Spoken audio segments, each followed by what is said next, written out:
In January, on average, single-family homes went up 7.7%.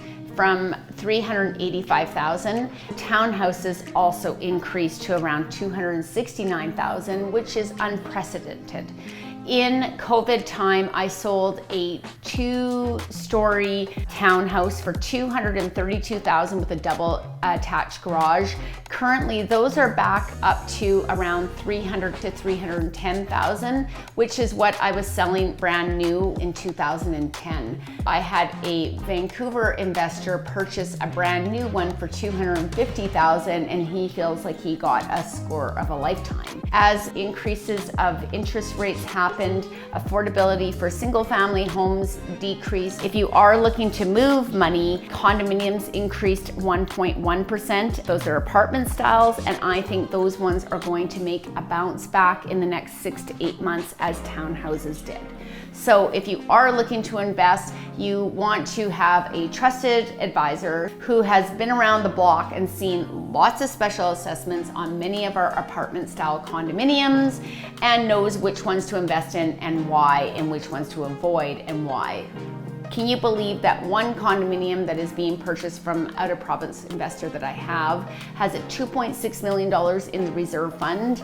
Yes, they are purchasing it for a little bit of a higher price, around the $350,000 for a 2-bedroom, 2-bath, underground parking, concrete building very close to an LRT in the downtown area. But those were trading up in excess to $425,000 to $450,000 up to 10 years ago. So have we experienced the lowest of the market in condominiums? I believe so. I think that right now is a great time to grab a couple of those. If you are looking for other investments such as building up, we have a lot of projects that you can build into. There's a CMHC where you can amortize 50 years and have as low of interest rates of 4.5%. You have to qualify by building a minimum of 5 units on that, but finding those type of vacant lots that you can build that type of density are challenging right now. I had one lot that went into multiple offers last week and sold unconditional. So you really have to have someone who is checking things out and looking. We're going to continue to have people looking towards Edmonton as we are 30% below Calgary market.